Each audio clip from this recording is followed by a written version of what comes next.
Pat McGrath asked me, was I going to be in Italy 2 weeks later for the Italian shows? And so I said yes, even though I had no passport, no way to get there. I just thought it was possible. I went back to the club that night, told the girls about it. The girls put together $2,200 for me and took tens, ones, fives, Love that. and twerked me all the way to Milan. I have been working with Sir John over the past few months, which honestly feels like a few years, if we're being honest. I feel like a soul tie to him. And just being able to witness some of his creative genius behind the scenes has been really cool. So I am honored to have him on Let's Have Right. Breakfast today.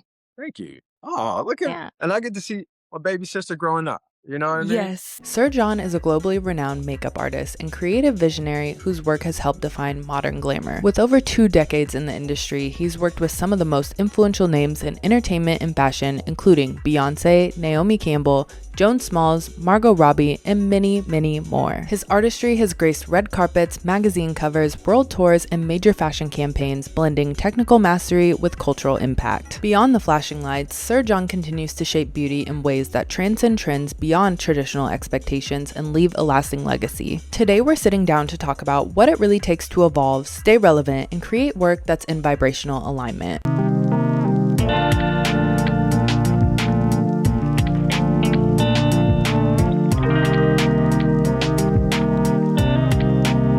I'm loving what you're doing, and I think right now we need storytellers, we need healers, we need voices that are magnified, that hold space, create space. So I'm here for it. Yes. Yes, absolutely.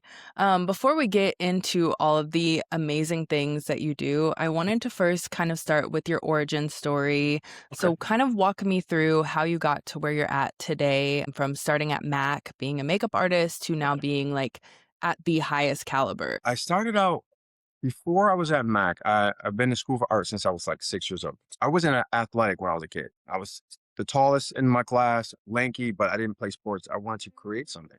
I didn't even really play games as a child. That's kind of, I gotta figure that out. Like what does that mean? But no, so I used to draw, a paint. I'm not used to, I was a painter naturally, and my mom used to take butcher paper and thumbtack it, or put masking tape and put all of these pieces of paper all around my room and cover it with paper for me, and then just give me some supplies and let me go ham. And so I did this for like 2 years, and she was Wow. saving all of my murals, if you will, and she brought them to a school. And so that was part of my process of getting accepted to this, amazing, amazing school. And so Yeah. I started out as an artist, and I went to school with so many creatives. Like, and art saved my life, Jaden. It really did. Art is one of the things that because it gives you so many interests as an adult. It gives you culture, it gives you perspective and references. I would be nowhere without the references. And so I'm in there. I remember, being in grade school, people with, ballerina outfits on, trumpets. Like, this is when people still were cared about being musicians that played instruments. Yes. And so I remember, getting into the world, and I was 18 years old, and I was with a friend of mine. She was a model. And so she wanted me to do her makeup because the makeup artist canceled. Meanwhile, I didn't know how to do makeup. I didn't know what an eyeshadow was from mascara. But I told her, okay, I guess. So what's in your bag? Let's, like, this is good. This is gonna be fun. And I guess the photographer liked it. His name is Desmond Tuckerson. He's no longer with us. But he asked me, can I do the same thing for $300? Maybe a week later, and I'm like, yeah, let's do it. I didn't know it was a job. And then he told the managers at Mac about me, and I remember they liked me and they asked me. I came in to do a test and everything like that for them. You had to bring a model in at Mac at the time to see it, so they could see what you did. So on my 19th birthday, I got my first real job, uh, like real job in the business at Mac. And Mac is one of the dopest companies I've ever worked for. I still am really, really great friends with everyone from corporate. There's so much of a story to tell there too. But I got fired at 23 for being late. You know, and your boy, I'm a time optimist, I would say. I'm a time optimist. But when I got fired, I remember, continuing to move through. Like, I was in New York City and I had to hustle. So I started to do the windows or freelance merchandising at Henry Bindle's, uh, Barney's, Bergdorf Goodman. I became the men's merchandiser at Gucci for a bit. And this is all in my early 20s. And at the same time, I'm doing makeup in a strip club in Queens. We'll call it Riviera's. So shout out to Ribby's on 35th and Steinway. The girls really, are so much of a part of my story in my life. I remember going to Bryant Park to do my first show. I ran into one of my buddies who was Pat McGrath's first lead assistant at the time. And he's like, yo, man, you got to get back into makeup. You have to get back into the game. And I'm like, I kind of left makeup alone at the time. I went to Bryant Park at the tents, and Pat McGrath asked me, was I going to be in Italy 2 weeks later for the Italian shows? And so I said yes, even though I had no passport, no way to get there.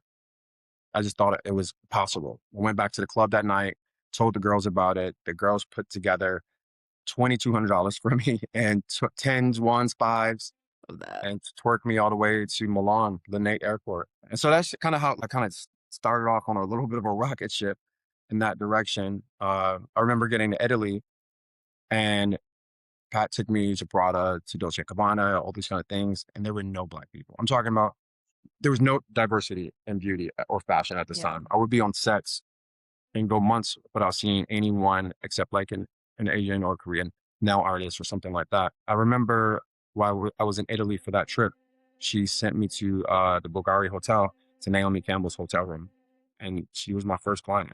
So yeah. Wow. What an amazing start. Like that genuinely speaks to your ambition and your belief in yourself that you were going to pull it together. Like you made a way. But you know what though? I think it speaks also, and I try to tap back into this as much as possible. It's my whole career, or my life force so much depends on vibrational alignment. So like I when I'm in alignment, when you're in the vortex, there's no traffic. You're in your lane, you're in frequency and harmony, and you know it. You know when you're in flow. And when you're off flow, that's when you have to do the work to get back into on frequency, back into relationship with harmony or vibrational alignment. It's like listening to Hot 97, the radio station in New York. You can turn the dial a little bit and you can be completely off. You got to be on the dial, on the money to be Mhm. to get the good stuff. Yeah. No, that makes total sense. And you can kind of feel when you're not in alignment with something. Like it doesn't feel right. Like you feel sick. It just like is not a good feeling. Yeah. So props to you. You can go a while without being in alignment and sometimes not even know it. You know, Yeah. we I look at so many people who I respect who've had good years and bad years. Even in their marriages, like who have had great years and in years that weren't as great. And you don't even know that you weren't living the great year until you Mhm. look back and realize, oh man, maybe I wasn't happy for a while, or maybe I wasn't in a state of flow for a while. You know, I think we should always continue to do inventory. Yeah. Yes. And I think that's a big part of what I'm doing here on this podcast too, is wanting to do some of that self-reflection and do it consistently, like looking to live your best life. If you're not doing it, how do you go back and change it? Like write your Yeah. own narrative and make your future better. And you know what? And I'm gonna give you a push, Jaden, as your big bro. You, you Yes. you don't even have to go back and change it. You know what I mean? You Yeah. Going forward with the knowing is the change. Or because you can't really change shit about yesterday except realizing what patterns do you love or do you want to alter. But Yeah. really it's always, you gotta stay with your eyes forward. And Yeah, shit back there. absolutely. And shit back No, there. no, there's nothing in the rear view for me or you or anybody. We don't need that. And even when even a relationship, I have a really interesting relationship with my own career. Because I've been a makeup artist for so long, and I don't usually talk about this, but I also have, you grow as an artist, you grow as a creative, you have different interests, and you may want to pivot, or you may have an idea of what a more full landscape or a more full you may be. Mhm. Uh, but you think about, well, everyone knows me for this, or my audience wants me to do X, X, X. Um, or you were associated with the big star for so long. So, you know, I don't even love posting. I have this amazing archive of work and I don't even post about it. I don't talk about it. And so I was recently with the whole 2016 flashback to 2026 flashback to 2016. It Yeah. made me look at like, oh shit, I forgot about that year. And I forgot about this year. or this year. And I had to ask my therapist, like, what is my relationship with my career or my body of work? It's a very interesting one because, I heard this saying, you never want to rely on past glory. It's an old Roman saying, yesterday's win is yesterday's win. And so I always train in my head. It's not about what I did yesterday. It's about next, next, next. But Mm. in the next, next, next, you're never really appreciating the cool stuff you've done. Uh, and then also, we live in such a popcorn society that it seems weird to post about something that already happened. So I don't Mhm. know. I'm still figuring that out. I feel like you have been someone throughout your career that's consistently reinventing the wheel. Like you mentioned before, you really care about the artistry of everything. So you've jumped from, doing makeup to also doing creative direction, and you just have all of this creativity inside of you in general. So as you're exploring this relationship to your career, what do you feel like keeps you motivated creatively? It's a good question. What keeps me motivated is is the dream that I haven't technically realized yet. I remember one of my teachers in high school said, Mr. Frayden, shout out to Mr. Frayden. He said, "Sir John, you have so much potential." He said, "But you have to realize that potential." And so a lot of us have potential, but do we actually realize it? And realizing means, do we walk in it? Does it come to us? Do we manifest it? So, what I'm doing now and going into and giving birth to is like the carrot, this with like, or the star in front of my North Star in front of my head, Mhm. and all creatives, all of us, I feel like it doesn't matter, even founders, this, you don't even have to be creative. You can just be a founder, a businessman, have an idea, something that you want to bring to market. If you have an unorthodox career in any way, you're always looking for it's like looking for Wi-Fi. You know it's there, but you don't always know how to capture it. Yeah. So what is your North Star or your guiding light? You got to keep asking yourself, what is my North Star? I am deliriously optimistic. So, and when I say that, a lot of people who are like myself, there's a little bit of crazy up in there somewhere. You know what I mean? I fucking like it though. Yeah. And you have to be to hear no, or you have to be when it's so objective, people objectify the work that you do, or it's not as tough as a model or an actor or anything like that, but it is political. It's very political, Mhm.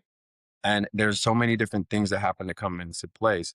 So you have to see something that no one else sees, and not allow any of that fucking noise to penetrate your aura, your being, if you want to continue to stay fortified. I love that. You're giving me some good stuff to chew on. This is really I'm like, I needed this. You know what I mean? You came to the right place. Yes. Kind of keeping on tune with reflecting on your career and all of the things that you've done, is there a situation that you feel like has happened that in the moment it felt like the end of the world, but now you are fully realized that it was actually the best thing that could have happened to you? Yeah, I mean, I've had so many of those, right? I have had so many of those. And I think, and that's the beauty of it all, is because, wisdom or the application of knowledge, if you've been here a little while, you start to see, oh shit, this is not into a giant or whatever. But when you're younger, like getting let go from a job or not being, I grew up in the fashion industry. I went straight from like I plucked out of the hood, technically Harlem, and got thrown into this business I didn't know much about. But I knew I was really good at what I did. I knew I loved people and I love Mhm. making people feel and look beautiful. Uh, and so that was my secret sauce, is my energy I brought to a job.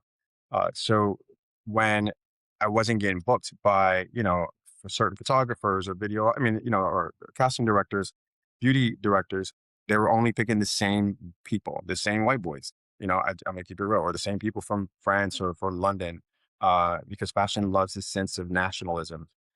And Mm. it just took a toll on me mentally a little bit. I'm so 10 toes down to being black that, nah, son. Yeah. But anyways, I would say, it did a lot on my mind. It did a lot to my mental until I realized I took my control of my energy back, and it's like, no, fuck this. What I'm gonna do is I'm gonna go to the people. Like I went to L'Oreal Paris. I wanted to go. The people are my boss. I'm like Mhm. the people's champ in a sense, in beauty, and not looking for these few people who are in fashion. to ordain or like to make me feel like I'm worth or have value. I've had to, I got most of my success outside of those doors. I'm glad Mhm. fashion raised me because I have a different lens. But even when I go back into certain spaces, they try to humble me to be, and I'm really chill. You've been with me. I'm not an egomaniac. You've been obsessed with me. We've done it all. And, but they want me to be small. Mm. I don't love being places that I don't have to. I don't like being places that I'm put into positions energetically or just outright that I know I need to be a lot smaller because it's not Mm. safe. Those aren't safe spaces. I've been in those situations in work. I've been in those situations with associates who I call friends. I want anyone who's around me who works with me to bring them their full self. I mean, bringing your full self only makes everything all tides better. Like we could be like the Care Bears in Stare or the Avengers. You know what I mean? Yeah. Instead of like someone else's insecurity creating a proverbial glass ceiling for you, and that trauma you go home, take back and get to your community, your husband, your kids. So those are some of the things that I thought would not crush me, but they made me really sad. And also, I'm to be honest, I'm the oldest, and so in my 20s, I suffered a lot of depression and anxiety. I didn't even know it was anxiety, but I definitely knew it was depression because I wanted it so bad. But I realized that the route that I chose to be an editorial makeup artist and an assistant at the time, I made no money. I didn't know when it was going to pay off. I just knew I just had to continue. The Lord saw a way. Yeah. And I think that's a really interesting story to talk about how perseverance, you just have to have this belief that everything is gonna work out at a certain point. I think especially when you are like, I know a lot of people that listen to this podcast are aspiring content creators or wanting to make their own careers, wanting to be in entertainment. Like, those are careers where you have to hustle and hustle and hustle, and it just is kind of like, where is the end in sight? Hmm. Yeah. So I think that's really interesting, like, to talk about once it finally pays off, it feels like it's all worth it, but you just when you're in the middle of it, it's kind of hard to Yeah. see the end. I don't think there ever is an end. Like, like the most successful people continue to push the finish line back. Yeah. There is no finish line. You're never really done until I'm not done even. Like I even look at my friends who have, you know, translated their popularity and as makeup artists and then they launched their own cosmetics companies. I never wanted to release color. Like I've had cosmetics before in South Africa for 5 years. I did Disney collaborations, Barbie, but that's not the route I want. I want to release wellness. I wanted like a sexier version of beauty that's more evergreen and also Mhm. genderless. But what I realized is that there is no okay, I'm good now. I don't think I've ever met somebody who's just okay now I'm good unless they were a trust fund kid or unless their success or their money came from, being a nepo, Mhm. yeah, you gotta stay in the game. And also, if you Yeah. love what you do, you don't, you're energized by the game.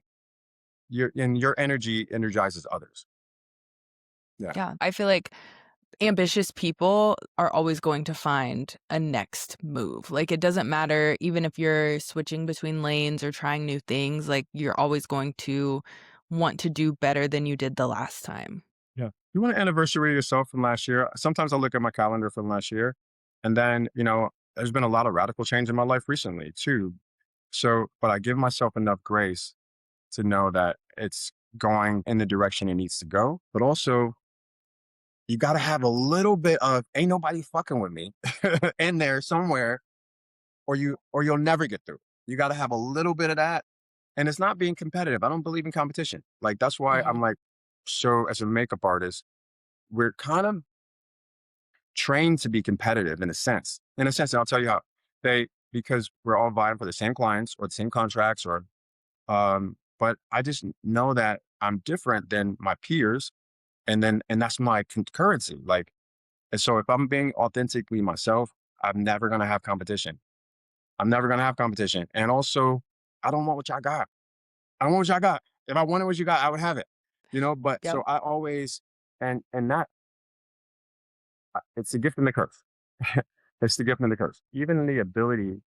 to be put it in who you are, a lot of people want to knock that down. And it's not ego. It's not ego at all. It's a calm centering Hmm. that I'm good or I know my value. Uh, so I can continue to either redefine, I can continue to change the landscape, and I can also say no. So celebrities or people, they they don't like that. They don't like that. People Yeah. like when you are in line, stay in line and do what you're told to do. But if you're doing the work, that don't feel good and it never should feel right. My people didn't get here and stay here and literally change this whole motherfucker by being marginalized uh Hmm. and or conformed into someone else's idea. Yeah. That's hitting. So we've talked a little bit about being the only in the room. Right. I think especially right now in today's climate, there is Mm, something new hitting the news every single right, day. right. So what would your advice be for a young Black creative who is Mm. looking to occupy the world of fashion and beauty in today's climate? Wow, that's such a good question. It would be different now. It would have been different 5 years ago. It would have been different 10 years ago. And so I'm going to give you the most up to date 2.0 version is that you got to heal. You got to work on, work on healing yourself, work on being 10 toes down, plant your feet on solid ground before anything else, before you share your gifts with the world. Right now, there are so many attacks on us when we just minding our business. There's so many attacks on Black people specifically as we are just minding our business from the gate when this administration actually walked into Washington. But what they've done is more or less reveal what America has always been. And in that is the beauty of what Black culture has always rised within and above and around. And so, what can we learn from the past? Right? So if I'm doing the work to make sure that I'm regulating my own nervous system, I'm doing temperature checks, check in with yourself. Am I checking in with myself? How am I processing all this? How do I feel? Is the feeling or what I'm processing or absorbing, does this stunt my creativity? Is this blocking my gift?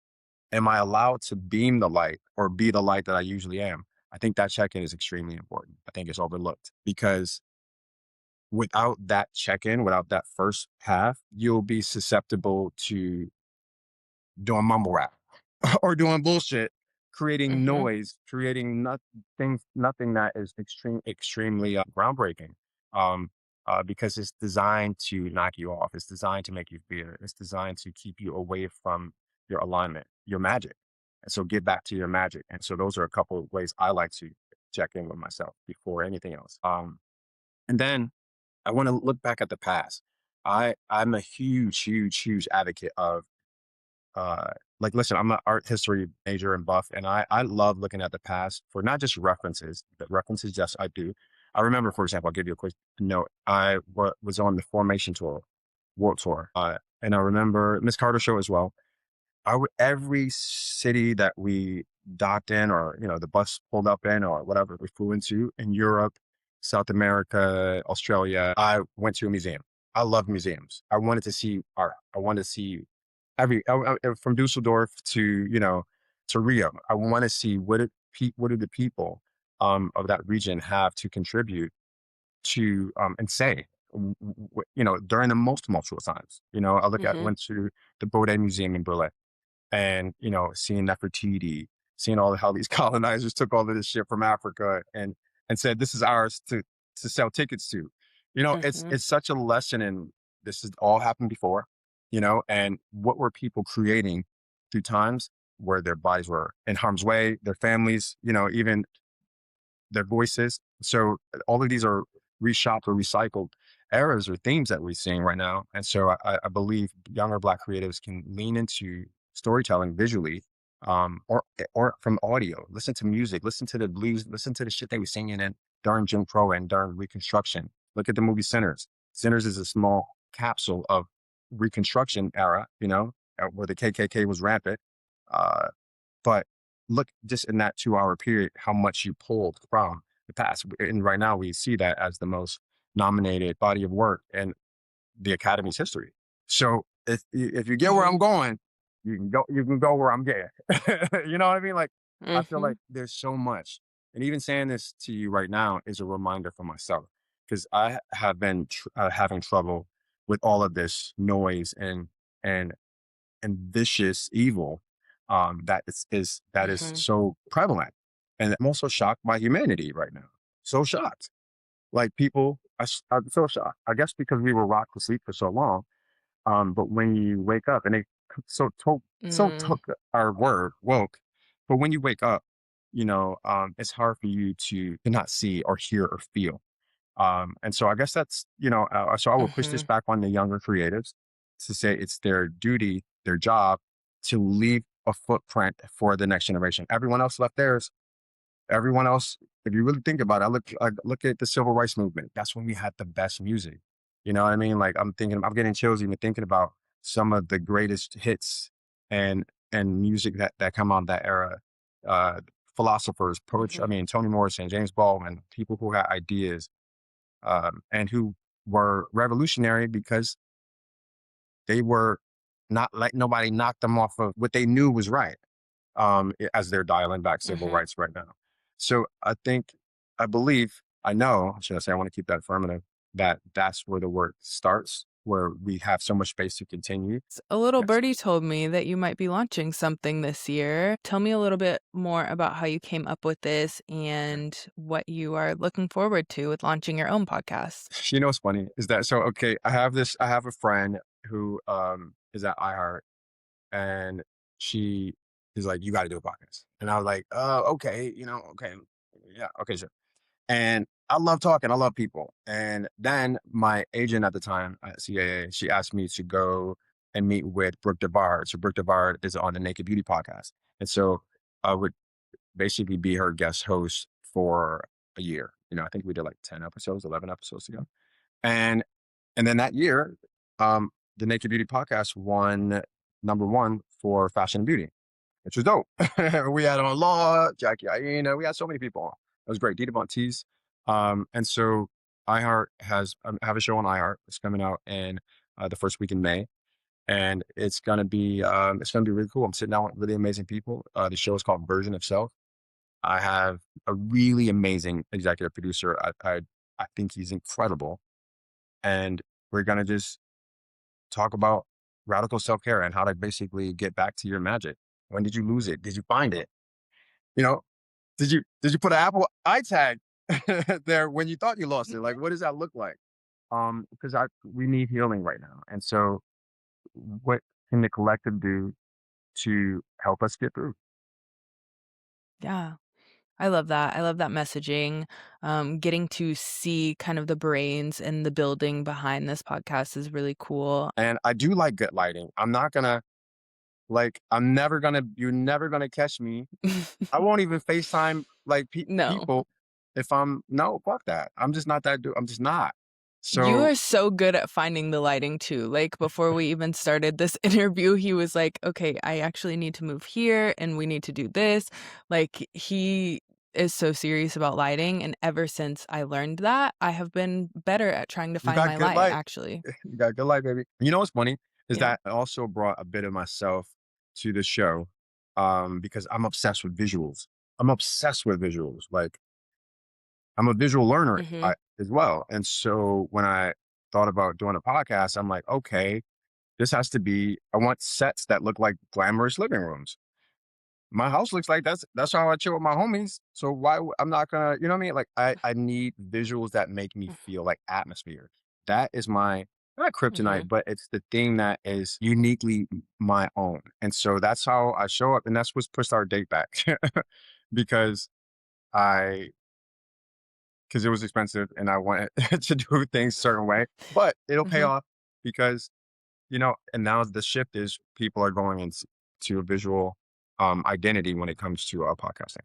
Mhm. I think too, like we've seen Netflix just did a major deal with a lot of podcasters. So it is definitely turning into more of a visual production. So props to you for doing it right the first time versus doing it wrong and then like having to redo and restructure and rebrand every few months. I think that makes the Thanks, most man. sense. Yeah. Thank you. Thank you. So what can you tell your I don't like to call people followers. My mom always taught me never be a follower. So like your audience, your tribe. You got to name your tribe too. I know, we Um, do need to name them. so what would you tell your tribe about me off the rip? You can totally let it hang out. But That's a good but there, but there, question. but there reason. Just don't go crazy. Yeah, of course, of Don't course. go crazy. Um, I think so one of my favorite memories I have is I actually don't know if you know this. I was so scared for that first trip that I went to New York for Cowboy Carter. Okay. For context, I had not met Sir John. We had just started working with him like a week before. And so I had like a few days to be very nervous. I hadn't really worked in talent or anything like this before. I hadn't staffed events. Like I literally had not done any of the things that I was coming to do. And so I was just so nervous. I was like, what if I don't do a good job? Like, what if he's disappointed in me? Like, I don't know what to do. And so I was so nervous. And then you arrived, and I remember us on the way in the car going to the party, and you were just speaking so much life into me. And like, I think about that on days where I feel like I can't do things. Oh, Like you were just sitting there, you were like, I have so much belief in you. Like, I can see you doing such big things. Like, we're like passing by some of these storefronts and you're like, "Oh yeah, I used to design that storefront," and like we just had really good conversation. That is something that has stuck with me, and I feel like we've had a lot of fun together. It's always busy. Like I don't feel like we ever get to sit and pause and like just hang out, but we definitely have had a lot of fun moments. yes, we have. No, we have. And that Yeah, weekend was wild. that sure was. Wild. No, man, I think that you are so well researched and prepared and Thanks. just like thoughtful. And I said when we first started working out, like, you know what? Your husband's a very lucky man. You're gonna make an incredible partner, and mom if you ever want Thank to. you. Thank you. I do want kids eventually. Eventually, Eventually. eventually, eventually. I still have a good amount of youth, Oh so yeah, I'm yes, yes, not yes, trying to rush into that. But speaking of, yes. yes, I am getting married this year. It's crazy Oh, to think that just in like 5 months. And I know a lot of people are in their bridal eras. Like I'm in another person's wedding this year. oh, I have a best friend getting married next year. Like okay. there are weddings happening all around me.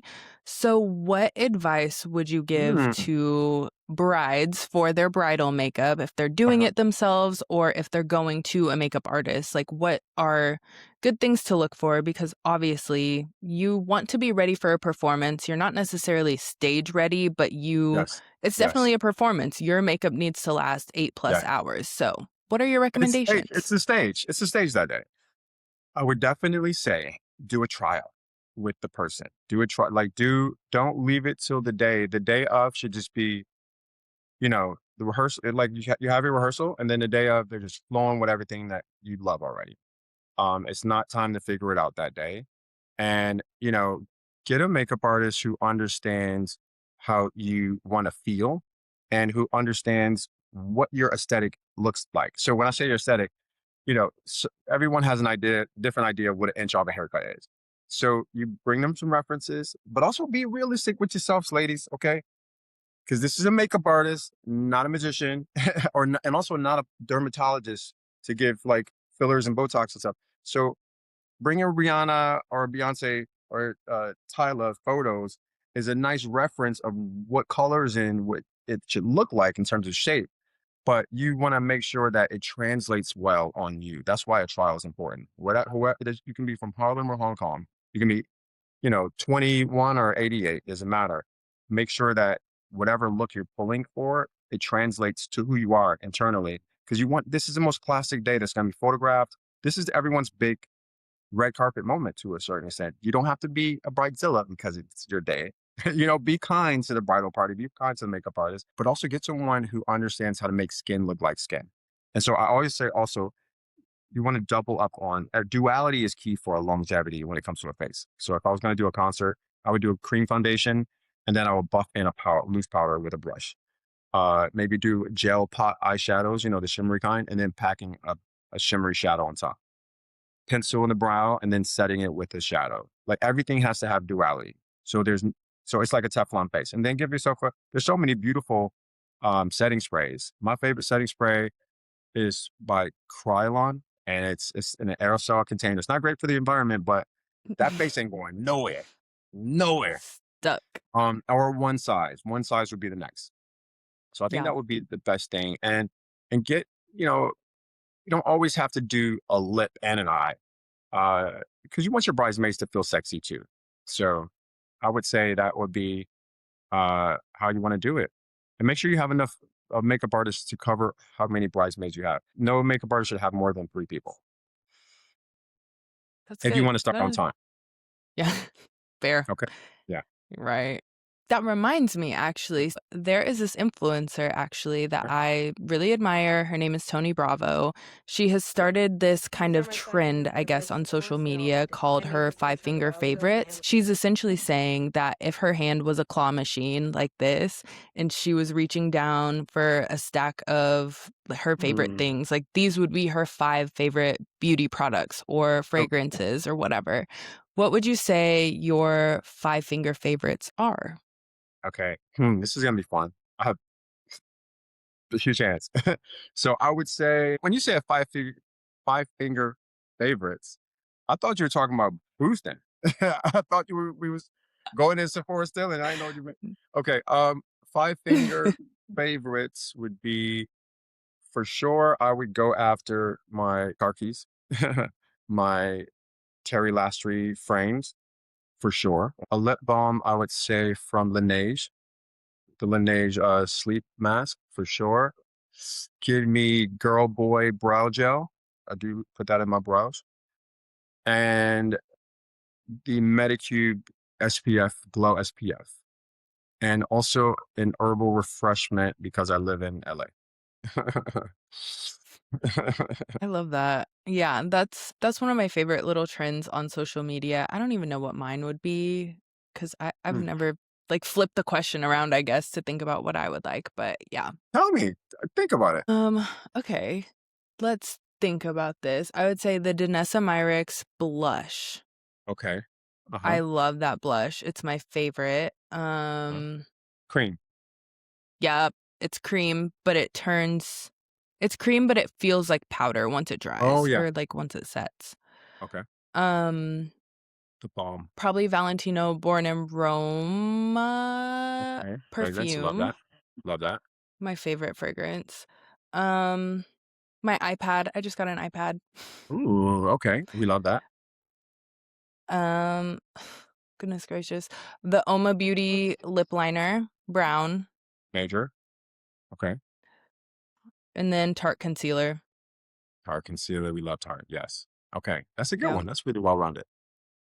yeah. Really well rounded. So, kind of switching gears here a little bit, I want Yep. to do some forecasting for 2026. Everyone loves to see like what trends are going to be, what's going to be Mhm. popping. And I feel like you are always ahead of the trend. You have really cool things up your sleeves. So, I want to know, kind of from your perspective, what you think will be on the rise this year in beauty and fashion and Mm, beyond.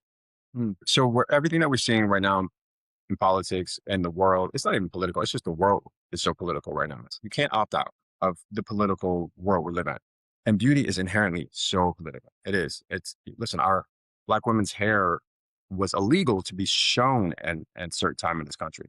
So it's always been politics tied to beauty for a lot of people. I would say fashion's reaction. What is our reaction to everything? So if you think about fashion's reaction, I'm gonna give you guys a little fashion history homework. You think about maybe fashion's reaction to the war in Vietnam in the '60s. It was about flower power, leisure, burn your bras. It was about against softness, against so much hard war efforts, anti-war, peace, pro peace. Think about that. Then you go down the timeline a little bit, let's say early '80s, think about London. I'm thinking about punk. The punk era was fashion's reaction for everything that was happening at the time. And so you couldn't gel your hair any higher or have spikes on your clothing. And all of that was anarchy. And that's how the kids or the youth rebelled against the machine, literally. And then I remember like, in the 90s, it was so much happening. And so goth was the anti-fashion. It was about like anti-glamour, smoky eyes, the heroin chic, the plaid and the whole, the boots and everything, which was so far away from the Reagan years and all of that. So that was a stark contrast, you know. So what about now is the question. Fashion's reaction to now is going to be the dopamine era. So this is the dopamine glam. I actually coined a phrase. I worked with psych.com and coined a phrase dopamine glam. So we're in the dopamine era of we're doing things, we're dressing in odd ways or putting on things that don't always make sense but they make us feel. Think about euphoria. Think about chaperone or we're in an era that it doesn't matter what anyone else is doing. Hopefully, but how does it move the needle for myself emotionally? Does it give me a little bit of a dopamine hit or a flush of serotonin because the world is so chaotic at the moment? And that happens to be an individualistic approach to fashion and beauty, and not the collective. But I do feel though that real style, these motherfuckers don't got real style these days. Because like I think the last era that we had an identifiable style was early 2000s, And so if everyone is seeing everything at the same time, how do we have pockets of what's happening here in North Hollywood? I mean, or, Northern Cali. People are dressing different in the dirty South. People are looking different in, Covent Garden in England. That is no longer. So, Mhm. I don't know. So yeah, we're in the dopamine years. I really love that phrase too. I feel like anytime I am getting ready, it's more about like how do I feel versus like what is someone else going to think, which I think is Yeah. really cool about maybe Gen Z and kind of how we're starting to condition ourselves to look at ourselves. But would you also say that since there is so much blending together that there is starting to become almost like a uniform of what people are looking like? Or do you think that individualism is taking so far of a turn that everyone is wearing something different at all times? Think that really interesting is the fact that people used to, you know, at certain areas, you would dress power dressing for corporate America or like the job you want to get. Women would dress for other women or, man killer, man, or to get a guy.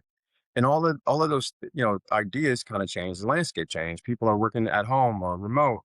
And so, there's this push to not put too much of pride in your appearance, I feel. And so this needs to be unpacked and studied on a whole different level. Which is interesting because we used to dress up.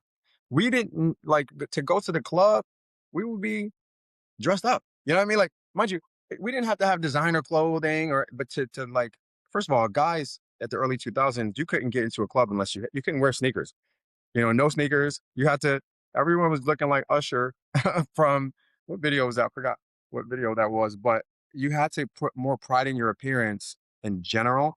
And I don't see that necessarily happening as much these days. And listen, sportswear, Black Americans, really took sportswear and made it a whole thing. It's global now. And so, but now everyone looks like they're rolling out of bed in a way, and Mhm. maybe it's because I live in Cali. Because being from New York, you still want to put that shit on. You know what I mean?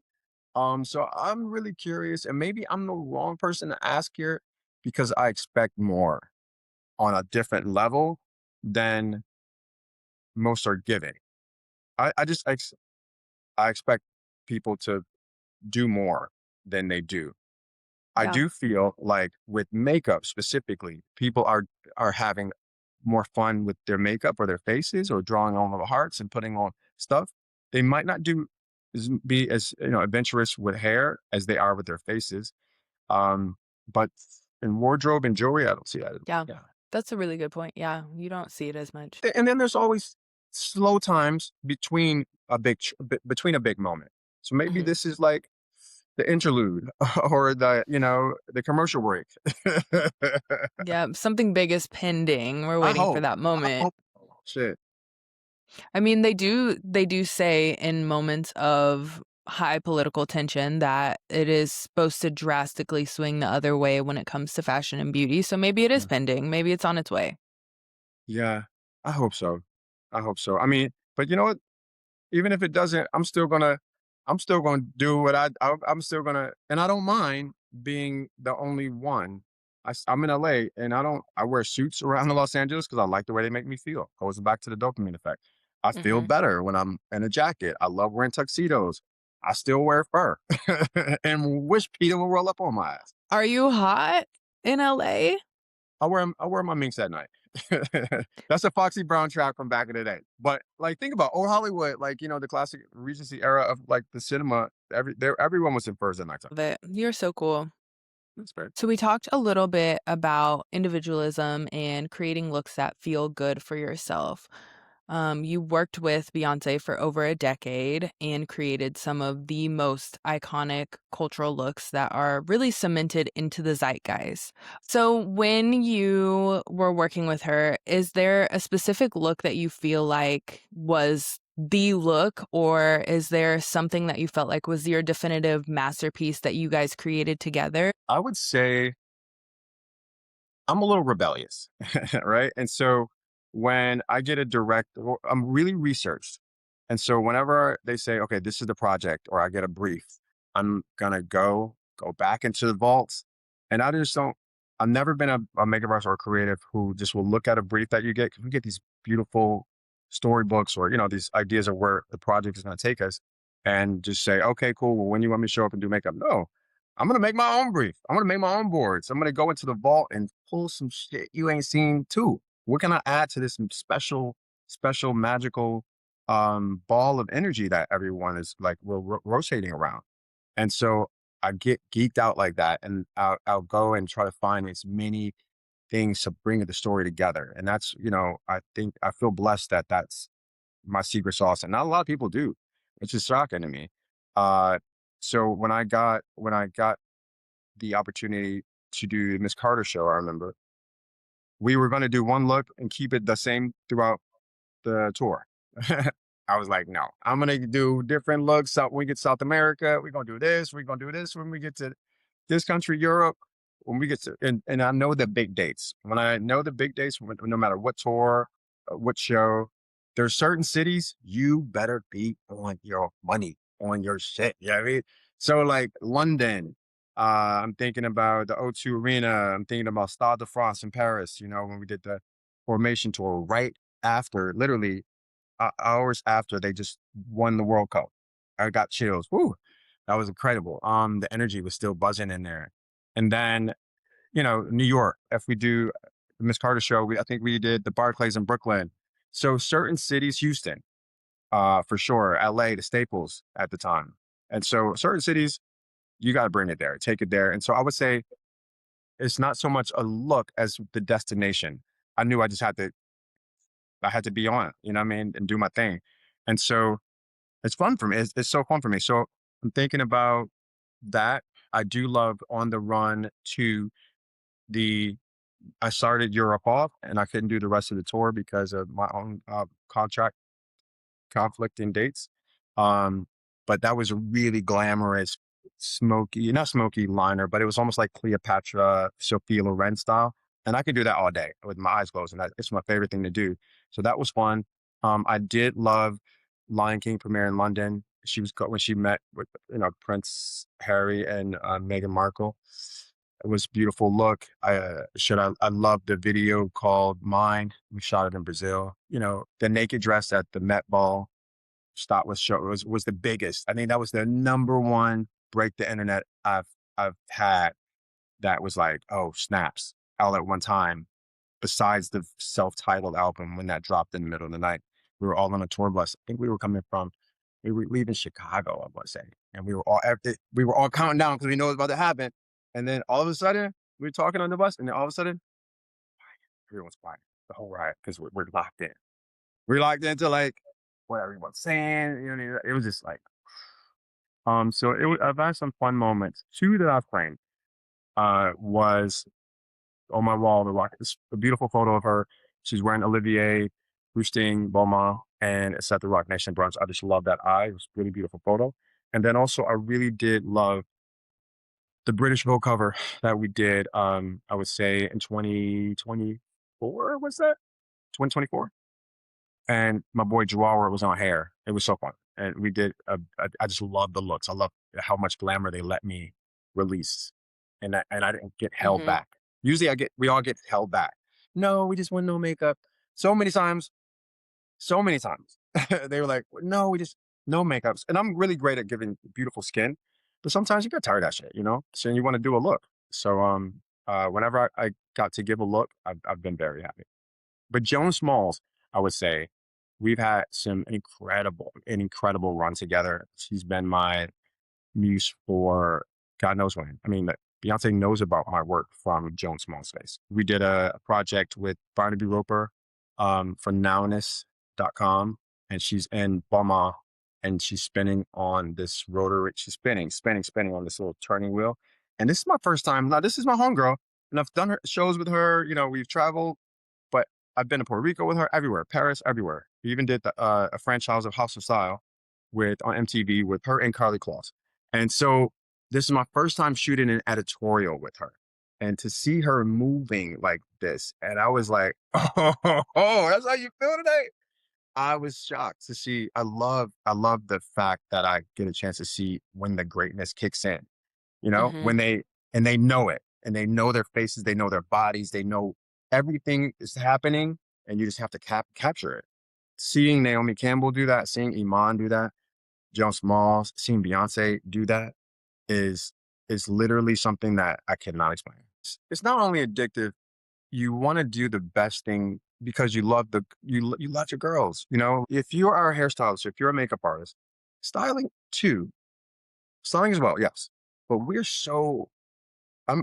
on their, you know, their crown chakra.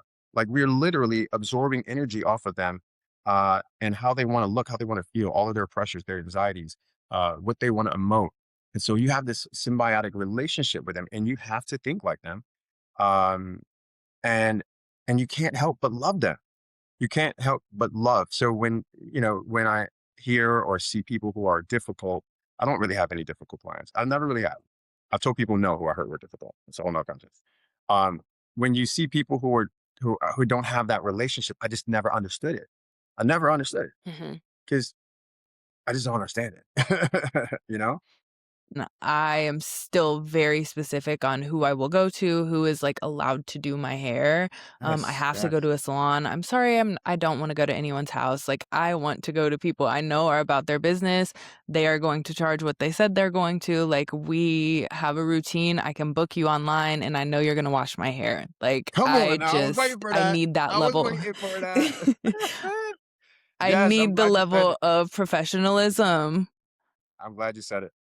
Yes. Yeah, man. And you this business, one thing I believe a lot of people who are younger creatives look to me for is my professionalism. So I'm the most diplomatic person. I know how to campaign for myself. I know how to get a win out of everyone.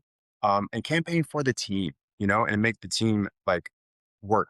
Even if people are not getting along between or around, I transmute all of that into a more positive environment. And that's something that I think it's something we should all learn how to do is be the ultimate profession. You can be the best hairstylist, you can be the best makeup artist, stylist, you know, photographer, producer, whatever. But if you're not a joy to be around, they won't hire you. We get invited back. And Yeah. so like your energy is so important. And that goes back to my earlier statement of doing the work to figure out where am I before I jump into all of this. Mhm. Yeah, and I think that also relates to what you were saying about showing up as yourself. Like, you want to be someone that other people wanna be around. Yeah. Yeah. It's difficult though. It's difficult. So at times, it can be difficult because that also makes you a mark. When you shine bright, when you have a light, when you are magnetizing in a sense, and without trying, and not kissing nobody's ass, not trying to be teacher's pet, but when you just come in and you have that thing, people they're not always secure in themselves, so you don't always feel safe around people who don't have that same sense of self within. And so I've dealt with a lot of that, but it's just part of the game. You know what I mean? It's just part of the game. And it's the old adage saying, as an eagle, you just got to fly higher and then them pigeons to fall off your back, you know? Knowing what you know now about the weight of being a trailblazer, Uh, if you could go back, what would you tell the version of yourself that is just getting started? ooh, I would tell myself just to continue at the pace. Continue, don't waste time. Don't waste time. Continue at that pace. Also, give yourself grace. I need to give myself, I wish I was more, and even now, I even have like a vow to be more kind to myself. Um, and, and when I say kind to myself, I don't beat myself up, but I'm really hard on me. I'm really hard on my work. I'm really hard on what I put out. And so when it's something I do put out, if I rock with it, then I'm good because I'm already so critical of everything. I should give myself more grace, and you learn that it's not something that's not taught to you. It's not about being a perfectionist, but wanting to understanding what perfection looks like and putting your own spin on it, which is authenticity. Um, can at times be an interesting room to put yourself in. That is either safe or not. So be kind to yourself, man. And then also, what I realized early on, and maybe this was just me, is that you you need relationships. Like your name, protect your name feverishly, protect your brand feverishly. Like that's 48 Laws of Power. 48 Laws of Power and The Art of Seduction by Robert Greene. Both of those books changed my life. And so I even take a refresher in both of those books. I have the audiobooks, so I'll play them in the car just to remember, just to get back into that state of, where I need to be. Because it is you need relation, you need people. You need to love people or be interested in people. And so when you are naturally curious about other people, it's charming and it feels good. You know, it doesn't feel self-centered. And so people remember you. And so I guess that's the goal. It's not to try to be remembered, but be memorable. Yeah. I think that would be that on that. And that is a great way to close. Thank you so much for coming on Let's Have Breakfast, Sir John. I feel like Yes. you dropped so many amazing gems. This was just like, it completely filled up my cup. So I know that for the listeners, it's going to fill their cup up as well. So this was amazing. Listen, we had breakfast, we had tea. You know what I mean? We gave tea, breakfast, lunch, a little bit of dinner in there, you know what I mean? So no, I love this. I'm very proud of you. And also Yep. I needed this conversation as a reminder as well. You are Oh, definitely shaping amazing minds. So thank you for sharing your wisdom. thank you, babe. I can't wait to see this.